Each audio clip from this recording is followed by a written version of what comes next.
오늘 우리가 함께 읽은 시편 51편 14절부터 17절 본문을 근거로 우리에게 언제나 있어야 할 것이라는 제목으로 잠시 하나님의 말씀을 전하겠습니다.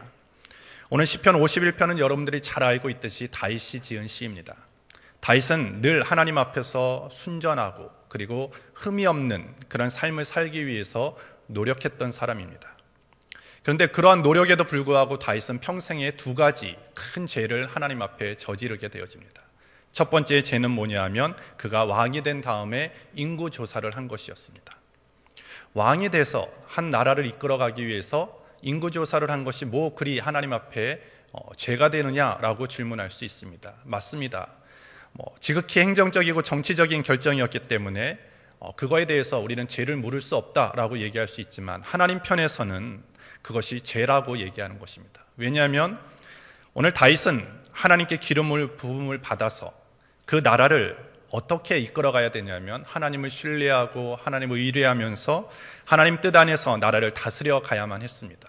근데 그가 인구조사를 했다는 것은 뭐냐면 그가 기타 다른 나라처럼 우리의 나라는 이런 군사가 있습니다. 이런 무기가 있습니다. 이만한 백성이 있습니다 라는 그 인간적인 수를 의지하고자 했던 그런 변질된 마음이 한 자리에 잡고 있었던 것을 하나님이 아시고 그거에 대해서 책망하게 되어지죠. 또 하나의 죄는 뭐냐면 오늘 시편 51편의 배경이 되어지는 우리아의 아내 밧세바와의 간음 사건입니다. 개인적으로 이 사건은 큰 다윗의 이름에 먹칠을 하게 되어지는 그런 일이죠. 부끄러운 전력을 남기게 되어지고 명예에 관한 것 말고도 그가 이 사건을 통해서 너무나 큰 고통과 아픔을 당하게 되어집니다. 그것이 뭐냐면 하나님과의 관계가 이 사건으로 인해서 단절되었다는 것입니다. 늘 하나님의 사랑의 빛을 받고 늘 하나님의 따스한 그런 기운을 느꼈던 다윗에게 이 밧세바의 간음 사건 이후에 그 비춰지는 빛이 사라져 버립니다. 따뜻함을 느끼지 못하게 되어집니다. 어떻게 보면 황폐한 들판이 되어버렸다는 것입니다. 하나님의 마음에 합하던 사람이 이렇게 하나님 앞에서 행하던 이 모습이 이 행하던 바가 악한 사람이 되어버렸습니다. 그렇게 흠없이 순결하게 순전하게 살고자 했던 다윗이 왜 이렇게 하나님 앞에 범죄를 저지르느냐? 다른 데 원인이 있지 않고 그 원인은 다윗의 마음에서부터 시작되었습니다. 마음이 그 마음을 잃어버렸어요. 처음의 마음을 잃어버렸습니다. 하나님의 뜻대로 살고자 하나님의 마음에 합한 삶을 살고자 했던 그런 간절함이 마음에서부터 사라지고 식어졌을 때 마음이 변질되어지고 모든 나라는 하나님의 뜻 가운데 이 나라를 통치해야 되겠다. 그리고 늘 나는 하나님의 마음에 합한 자로서 순전하고 흠없는 신앙을 가져야 되겠다라고 노력했던 다윗의 마음에 그런 마음이 사라지다 보니까 하나님 앞에 문제가 되어지고 죄를 저지르게 된 것입니다. 오늘 우리 한국교회가 위기라는 말 여러분들이 많이 들어보셨을 거예요. 위기라는 말은 아주 오래전부터 우리 교회, 우리 한국교회가 위기다라는 그런 얘기를 우리는 하고 있습니다. 왜 이 한국교회가 이 신앙적인 위기 가운데 있느냐? 다른 데 있지 않습니다. 예배의 위기가 왔기 때문이에요. 모든 교회가 그리고 기독교회 예배가 회복되어지지 않고 예배의 위기가 다가왔기 때문에 오늘 한국교회는 신앙적인 위기를 직면하게 되어집니다. 그리고 그 예배 위기에는 전혀 예배하는 자와 적합하지 않는 예배하기에 정말로 적합하지 않게 살아가는 예배자들의 삶이 있었고 그리고 그 예배자의 마음에는 흐트러졌던 마음 예배를 중요하게 여기지 않는 그냥 형식적이고 종교적인 그런 예배를 드렸던 그 마음이 있었기 때문에 한국교회는 위기가 찾아오게 된 것입니다. 그런 점이 있어서 오늘 우리의 신앙생활에서 있어서 가장 근본적이고 중요한 문제가 무엇인가? 그리고 그 중요한 문제들에 대한 해답이 오늘 시편 51편에 기록되어 있는 것입니다. 저는 오늘 이 본문을 통해서 오늘 우리는 그 답을 찾아보기를 원합니다. 첫 번째로 다윗은 하나님과의 그 관계를 회복하기 위해서 시도했던 것이 뭐였느냐? 첫 번째로 제사였습니다. 죄라는 것이 뭐냐? 죄라는 것은요, 늘 우리를 더 죄를 저지를 수밖에 없게끔 더 올가매고 더 속박되게 만드는 힘이 있습니다. 죄의 종으로 삼아서 처음에는 조그마한 죄가 시간이 가면 갈수록 그 죄에 무디어지고 그것이 죄인지 죄가 아닌지를 분간하지 못하게 만드는 것이 죄의 속성이라는 것입니다. 그래서 시편 1편에 보시면 죄라는 것이 얼마나 힘을 가지고 있는지에 대해서 극명하게 우리에게 말해주고 있죠. 시편 1편 1절에 뭐라고 얘기합니까? 악인의 꾀를 쫓지 말아라. 죄인의 길에 서지 말아라. 오만한 자리에 앉지 말아라. 이렇게 얘기를 합니다. 처음에 사람들은 꾀만 쫓습니다. 귀만 빌려주지요. 근데 얼마 가지 않아서 그 발이 이미 죄의 길에 들어가 있습니다. 시간이 지나가면 또 그 죄의 길에 들어섰던 발이 어떻게 됩니까? 그 악인의 자리에 그냥 주저앉게 되었다는 거예요. 오만한 자리에 그냥 주저앉아 버리게 만드는 것이 죄의 속성이라는 것입니다. 오늘 다윗도 마찬가지예요. 다윗도 순식간에 저질렀어요. 그가 내가 저 우리아 아내를 내가 범해야 되겠다라고 일찍부터 계획을 잡고 그렇게 마음을 먹은 것이 아니에요. 어느 날 바깥에 베란다, 요즘 말로 베란다죠. 그 지붕을 거닐고 있을 때 한 여인이 보여지는 것입니다. 너무나 아름답게 보이죠. 그 여인을 내 것으로 만들고 싶은 마음이 생겨나게 되어지는 거예요. 그랬을 때 그 밧세바와 간음을 하게 되어져요. 거기서 멈췄으면 되는데 어떻게 합니까? 그 죄를 숨기기 위해서 자기를 위해서 그렇게 충성스럽게, 나라를 위해서 그렇게 충성하는 우리아를 잡아다가 죽게 만듭니다. 어떻게 보면 죽음의 지경으로 몰아넣은 것이죠. 그리고 거기서 멈췄으면 되는데 계속적으로 그 관계를 지속하고 있었다라는 것입니다. 오늘 이러한 다윗이 왜 이렇게 되었느냐라고 할 때 많은 사람들이 이런 얘기도 합니다. 다윗이 성장하면서 받은 상처 그리고 결핍 때문에 아마 그랬을 것이다. 아마 다윗의 여러분들이 그 자라온 과정이요 그렇게 좋은 그런 성장 과정은 아니었어요. 아버지와 형제로부터 늘 인정받지 못하고 그리고 외로운 처지에 있었어요. 늘 집을 떠나서 가축을 기르는 그런 목동의 그런 생활을 오랫동안 하게 되어지죠. 아버지로부터 사랑을 받지 못했어요. 형제로부터 사랑을 받지 못했습니다. 그러니까 애정 결핍이 일어나는 거예요. 사랑 결핍이 있었다라는 것입니다. 근데 결혼을 했어요. 결혼을 했는데도 그 아내 미갈이 자기의 남편 이 다윗을 그렇게 존경하지 않습니다. 하는 행동 하나하나를 보면서 비웃게 되어지죠. 존중을 받지 못했어요. 그러면서 그가 그러니까 그의 장인이죠. 사울에게 어떻게 됩니까? 사울에게 그렇게 잘못한 것이 없어요. 그런데 장인 사울이 자기를 미워하는 거예요. 미워한 거에서만 멈추면 좋은데 자기를 수없이 죽이려고 시도를 하게 되어집니다. 이런 여러 가지 인생의 과정 그리고 성장 과정이 결국 결핍을 느끼게 했고 그리고 여러 가지 그 아픔을 가지고 있었기 때문에 다윗이 자기의 마음을 좀 알아주는 사람, 자기에게 뭔가 또 다른 그런 위로를 줄 수 있는 아마 밧세바에게 흠뻑 빠졌던 것이 아닌가라고 사람들은 그렇게 얘기하는 사람도 있어요. 어쨌든 우리가 그런 얘기를 들어보면 그럴 수도 있겠다라고 생각할 수도 있지만 어쨌든 그건 인간적으로 동정 갈 수 있어요. 성장 과정이 불우했고 그렇게 사랑 받아야 될 때 애정을 받아야 될 때 그런 것들을 느끼지 못했기 때문에 그런 상처가 이런 모습으로 드러났구나라고 동정은 할 수 있겠지만 중요한 것은 그럼에도 불구하고 하나님 앞에서는 그것이 죄였다라는 거예요.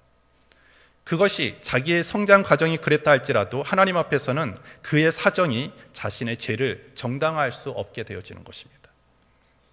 이렇게 다윗은 계속 죄악의 수렁 속에 계속 깊이 빠져들어갑니다. 빨리 멈춰야 되는데, 빨리 여기서 끝내야 되는데 라고 자신은 알고 있으면서 그것을 단호하게 끊지 못하는 거예요. 그것이 죄의 역사고 죄의 힘인 것입니다. 한편으로는 그렇게 계속 죄악의 수렁 속에 깊이 빠져들어가는 다윗에게 또 한편으로는 느껴지는 것이 있습니다. 그것이 뭐냐면 영적인 상실이에요. 내가 예전에는 하나님의 빛을 느끼고 하나님의 따스함을 느꼈던 난데 내가 이 죄를 저지른 이후부터는 그 하나님의 사랑이 느껴지지 않는 거예요.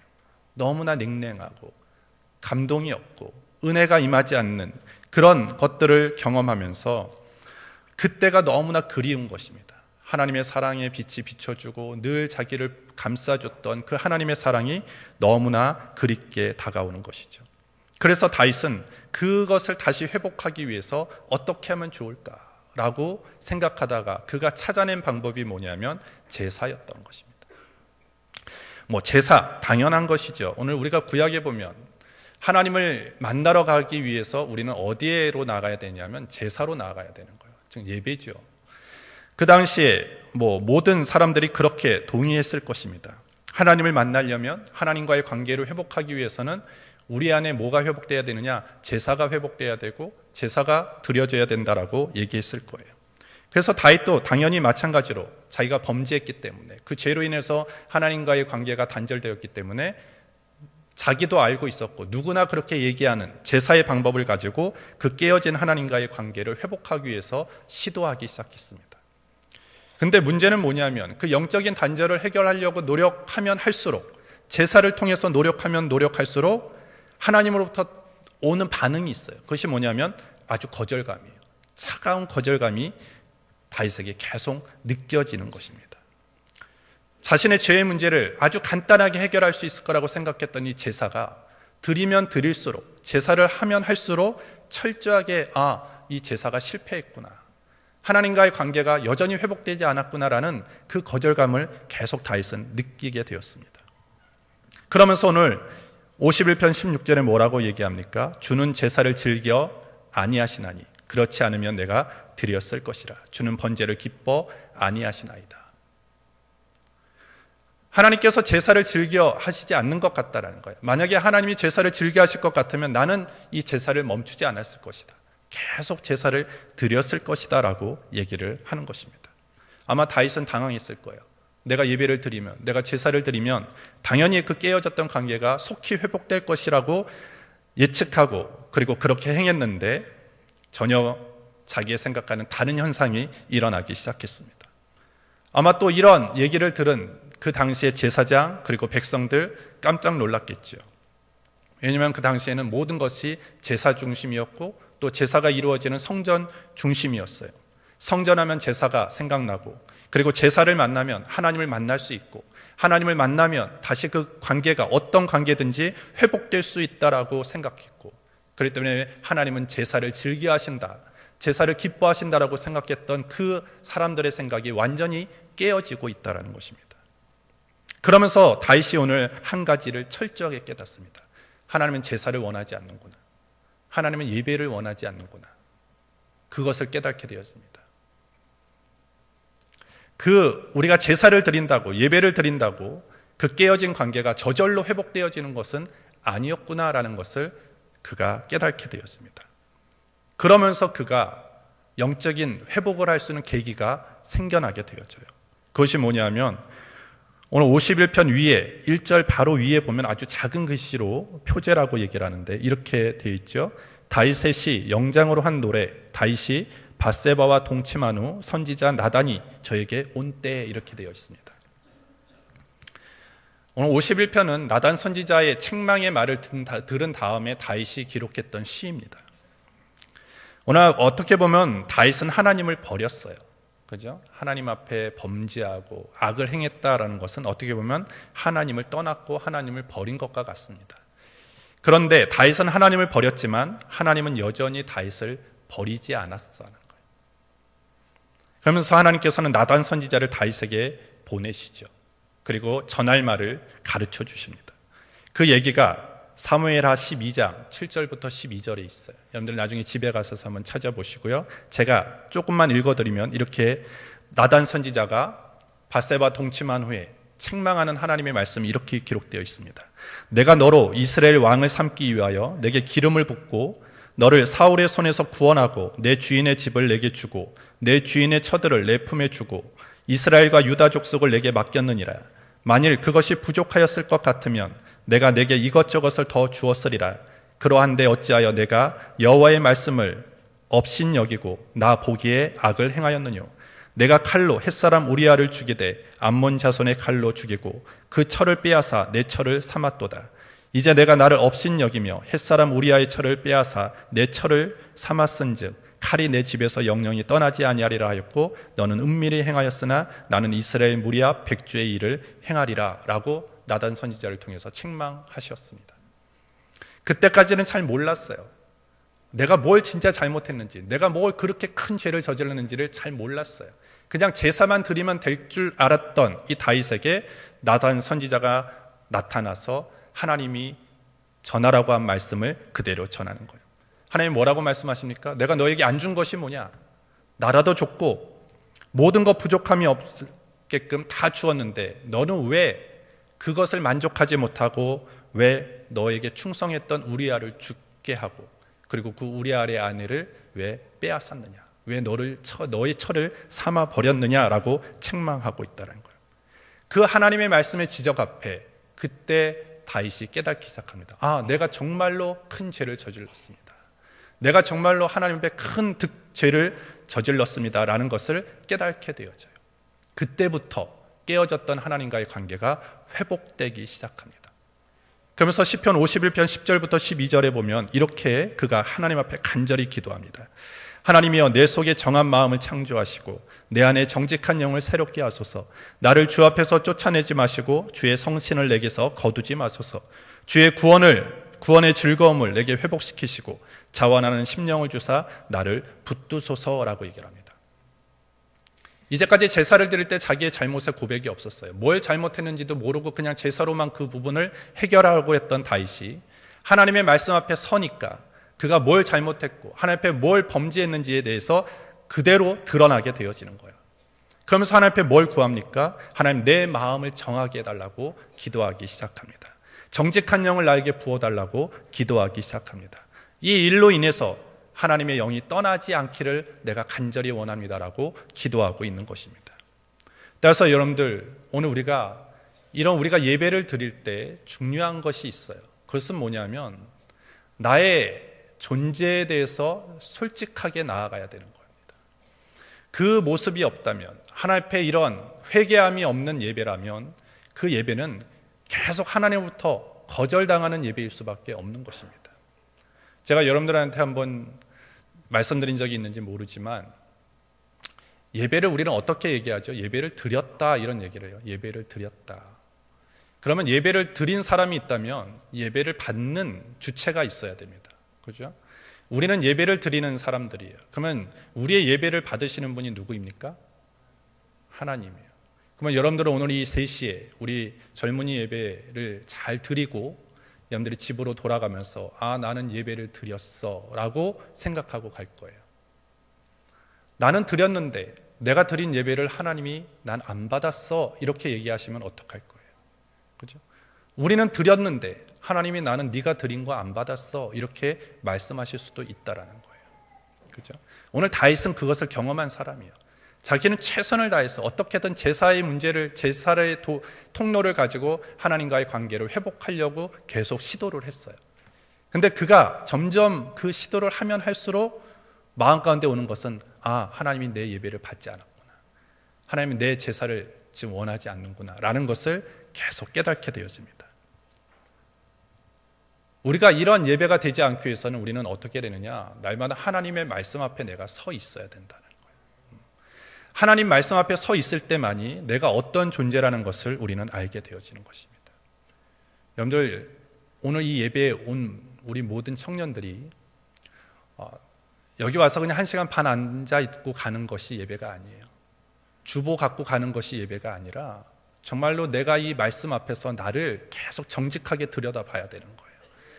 하나님의 말씀이 선포되어지고 여러분들이 하나님의 말씀을 읽고 묵상할 때마다 그 말씀을 통해서 나를 비춰봐야 된다는 거예요. 그러할 때 내가 보여지는 거예요. 내가 어떤 존재인가를 알게 되어지는 것입니다. 아, 나는 정말로 하나님 앞에 설 수 없는 연약한 존재였구나. 정말로 내가 그렇게 큰 죄를 저질렀던 그런 악한 사람이었구나. 내가 이제까지 회개하지 않은 존재였구나. 하나님의 사랑을 받으려고만 했지 내가 하나님 앞에 사랑을 드린 적이 없구나 라는 그 나의 그런 어떤 솔직한 모습들이 그 말씀 앞에서 보여지게 되어지는 것입니다. 따라서 하나님과의 관계를 회복하기 위해서 가장 우리가 시도해야 될 것은 뭐냐면 내가 날마다 하나님의 말씀 앞에 나아가야 된다는 거예요. 하나님의 말씀이 여러분들의 삶의 기준이 돼야 되는 거예요. 다른 사람이 얘기해주는 평이 중요한 게 아니에요. 다른 사람이 그래 너 좋은 사람인 것 같아, 너 착한 사람인 것 같아, 이런 평을 중요하게 여기는 것이 아니라 늘 하나님의 말씀 앞에 내가 서서 하나님의 말씀을 나를 어떻게 평가하고 있는지, 하나님의 말씀이 나를 어떻게 지금 보고 계시는지를 그 말씀 앞에 나아갈 때만이 내 삶의 영혼의 변화가 일어나게 되어지는 것입니다. 그래서 우리 모든 청년들은 하나님의 말씀을 늘 가까이 하시기를 예수님 이름으로 축복합니다. 여러분들 솔직하게 여러분들 하루 24시간 중에 하나님의 말씀을 얼마나 가까이 하십니까? 그 말씀을 멀리 하고는 여러분들이 절대 이 세상 가운데 승리자가 될 수 없어요. 그 말씀을 붙잡고 그 말씀을 내가 끝까지 내 삶의 기준으로 삼고 세상을 걸어갈 때 우리는 바른 길을 걸어갈 수 있을 뿐만 아니라 그 속에서 하나님이 인정하시는 그런 삶으로 우리가 나아갈 수 있게 되어지는 것입니다. 결국 다윗이 이렇게 회복을 시작할 수 있었던 것은 하나님의 말씀이 선포되어질 때 자기가 그 말씀 앞에 섰기 때문이에요. 그리고 그 말씀을 통해서 자기를 들여다보게 되어집니다. 별거 아닌 것처럼 나는 왕이니까 내가 신하 죽이는 것, 내가 다른 사람의 아내를 취하는 것 다 나에게 힘이 있으니까 그렇게 여겨졌던 그 가벼운 죄가 하나님 앞에, 하나님 말씀 앞에 서니까 그것이 아무것도 아닌 게 아니었다라는 거예요. 하나님은 너무나 그것을 슬퍼하셨고 하나님은 그 죄에 대해서 진노하고 계셨다라는 것입니다. 그래서 우리 모든 청년들은 하나님과의 깨어진 관계를 회복하기를 원한다면, 그리고 내 삶에, 내 영혼의 변화가 이루어지기를 원한다면 여러분들 어떻게 해야 됩니까? 늘 하나님의 말씀 앞으로 나아가야 됩니다. 하나님의 말씀에 대한 갈망, 하나님의 말씀을 통해서 내가 회복되어야겠다라는 그런 사모함이 없는 예배는요, 그냥 종교적인 행위에 불과하는 거예요. 그간 습관적인 그런 교회 출석에 그냥 불과한 것밖에 되지 않습니다. 그렇기 때문에 예배를 드려도 예배 통해서 기쁨이 없어요. 예배를 통해서 내가 감동이 밀려오지 않아요. 예배는 드렸지만 남는 거는 뭡니까? 그냥 공허함밖에 남지 않는다는 거예요. 여러분들이 정말 예배를 통해서 하나님을 만났다면 여러분들의 영혼의 변화가 일어나야 돼요. 기쁨이 임해야 돼요. 그리고 하나님이 주시는 평안이 임해야 되는 것입니다. 그리고 내가 하나님 말씀대로 살겠다는 그런 믿음의 결단과 도전이 있을 때 그 예배를 우리는 하나님이 받으시는 예배로 드린 게 된 것입니다. 마지막 세 번째로, 오늘 하나님과의 관계를 회복하기 위해서 하나님이 가르쳐 주신 방법이 있어요. 그것이 뭐냐면 상한 심령, 통회하는 마음이라고 오늘 다윗이 얘기합니다. 오늘 51편 10절부터 12절을 다시 한번 읽어보면요, 하나님이여 내 속에 정한 마음을 창조하시고 내 안에 정직한 영을 새롭게 하소서. 나를 주 앞에서 쫓아내지 마시고 주의 성신을 내게서 거두지 마소서. 주의 구원의 즐거움을 내게 회복시키시고 자원하는 심령을 주사 나를 붙드소서라고 얘기를 합니다. 다윗이 자기의 방법으로 제사를 향해서 그 관계를 회복하려고 나아갔지만 거절당했습니다. 근데 하나님이 다윗에게 가르쳐 준 것이 있어요. 그 거절감 속에서 하나님이 진짜 원하시는 것이 있었구나. 그것이 뭐냐? 하나님이 구하시는 것은 상한 심령이래요. 상한 심령이 드려지는 예배, 하나님 상한 심령, 통회하는 마음으로 드려지는 예배를 하나님은 절대 멸시치 아니하신다라는 것을 다윗은 깨닫게 되어집니다. 상한 심령이 무엇입니까? 상처 입은 심령이라는 거예요. 하나님께서 상처 입은 심령을 받으신다라는 것이죠. 늘 자신의 한계를 느끼고 자신의 부족함을 느끼면서 하나님 없으면 안 됩니다. 하나님이 나를 붙들어 주셔야 됩니다.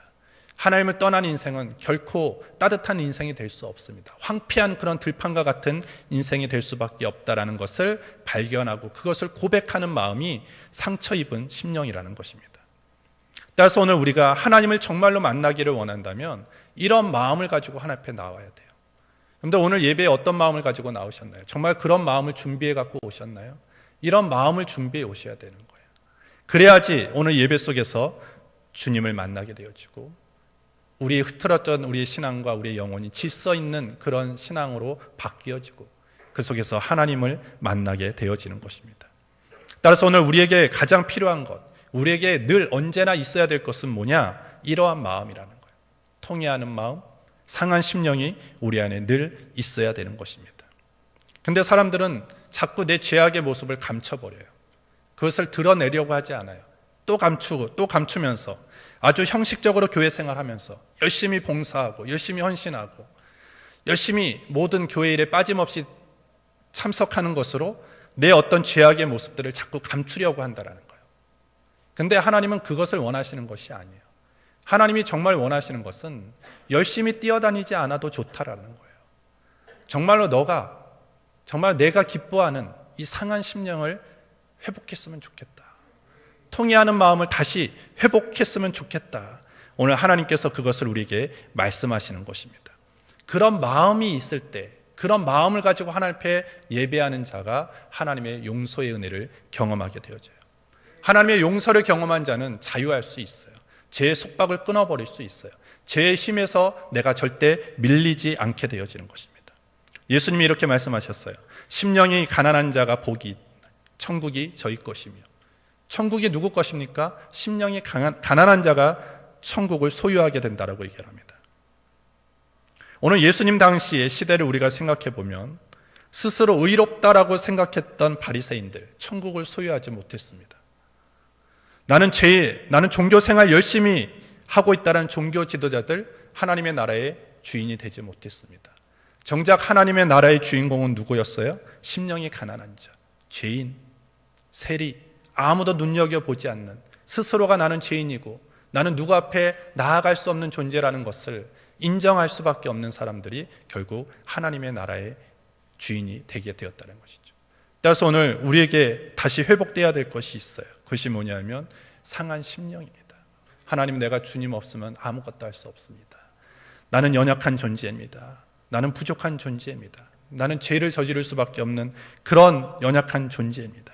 라는 것을 깨닫고 늘 하나님 앞에 나아가는 그 상한 심령, 통회하는 마음을 가지고 나아간다면 하나님은 그 예배를 기쁘게 받아주신다라는 것입니다. 따라서 오늘 예배 가운데 우리는 다른 것보다도 오늘 이 자리에 여러분들의 마음 가운데 뭐가 더 풍성해져야 되느냐? 상한 마음이 풍성해져야 돼요. 통회하는 마음이 풍성해져야 된다는 것입니다. 그러면서 다윗이 이렇게 얘기하잖아요. 하나님이여, 상하고 통회하는 마음을 주께서 멸시치 아니하시리이다 라고 말하고 있는 것입니다. 그래서 여러분들, 이 하나님과의 만남을 위한 갈망이 없고 이런 상한 심령을 준비하지 않고 통회하는 마음을 가지고 오지 않으면 여러분들이 드려지는 예배는 하나님이 기뻐하시는 예배가 될 수 없어요. 그러한 사람들이 모여서 드리는 예배는 절대 하나님이 그 예배를 받지 않으신다라는 것입니다. 그리고 그러한 사람들로 가득 찬 성전은 겉은 성전이지만 그 안에는 그냥 종교적인 그런 모임에 불과한 거예요. 그 이상도, 그 이하도 될 수 없게 되어지는 것입니다. 그런데 우리 교회가 아니라 모든 이 한국 교회가 어떻게 해요? 음악은 너무나 발전해요. 악기고 음악이고 모든 것들이 더 고상해지고 더 화려해집니다. 건물도 마찬가지고 모든 시설도 더 편하게 되어지고 있어요. 근데 반대로 점점 없어지는 게 뭐냐면 하나님을 향한 사모함, 하나님을 만나고자 하는 간절함, 하나님의 음성을 듣고자 하는 그 열정이 점점 교회 안에서 사라지고 있다는 거예요. 여러분들 봉사하십시오. 예배 드리십시오. 그리고 섬기십시오. 그러나 그 섬김의 자리에 어떤 마음을 늘 여러분들이 가지고 있어야 되느냐? 상한 마음을 가지고 있어야 돼요. 여러분들이 봉사하십시오. 하지만 그 봉사의 자리에 봉사하는 자의 마음 가운데 뭐가 꼭 있어야 되느냐? 통회하는 마음이 있어야 됩니다. 그런 마음으로 예배하고 그러한 자세로 우리가 섬기고 봉사할 때 거기에는 놀라운 하나님의 기름 부음의 역사가 나타나게 되어지는 것입니다. 여러분들, 종교 생활이냐 신앙 생활이냐 구분할 수 있는 게 뭐냐? 오늘 다윗이 우리에게 얘기합니다. 너가 통회하는 마음이 있느냐? 그 통회하는 마음, 상한 마음이 없는 예배는 종교 생활에 불과하다. 하지만 통회하는 마음, 상한 심령으로 드리는 예배는 그거는 신앙 생활이다라고 얘기하는 것입니다. 오늘 하나님께서 우리 인천 20개 대학 청년들에게 오늘 말씀하십니다. 사랑하는 아들아, 딸들아, 내가 원하는 너의 상한 마음을 나에게 보여달라. 통회하는 마음을 나에게 좀 보여달라라고 오늘 주님이 말씀하세요. 여러분들, 그 마음을 보여주세요. 그 마음을 다시 회복하시기를 원합니다. 그 마음만 회복할 수만 있다면 우리는 하나님과의 깨어진 관계를 회복할 수 있고, 하나님과의 관계가 회복된 자에게는 다시 하나님이 비춰주시는 따뜻한 빛을 내가 느낄 수 있어요. 하나님이 비춰지는 그 따뜻함 속에는 생명이 회복될 수 있어요. 거기에는 열매가 맺어지게 되어지는 것입니다. 그래서 우리 청년들 그러한 모습으로 도전하고 나아가는 이 한 주간이 되어지기를 예수님 이름으로 축복합니다. 기도하겠습니다. 하나님 아버지 감사합니다. 하나님께서 오늘도 우리를 사랑하여 주셔서 많고 많은 사람들 중에 우리를 특별히 택정하시고 지명하여서 이 자리로 예배의 자리로 불러주심을 감사합니다. 이 예배의 자리가 얼마나 소중하고 가치 있는 자리인가를 우리가 다시 한번 깨닫게 하여 주시고 이 자리를 그냥 뜰만 밟고 돌아가는 자 없게 하여 주시고 상하고 통회하는 마음으로 하나님을 온전하게 예배하는 우리 모든 청년들과 성도들이 되게 하여 주시옵소서. 잃어버렸던 갈망, 잃어버렸던 상하고 통회하는 마음을 회복시켜 주시옵소서.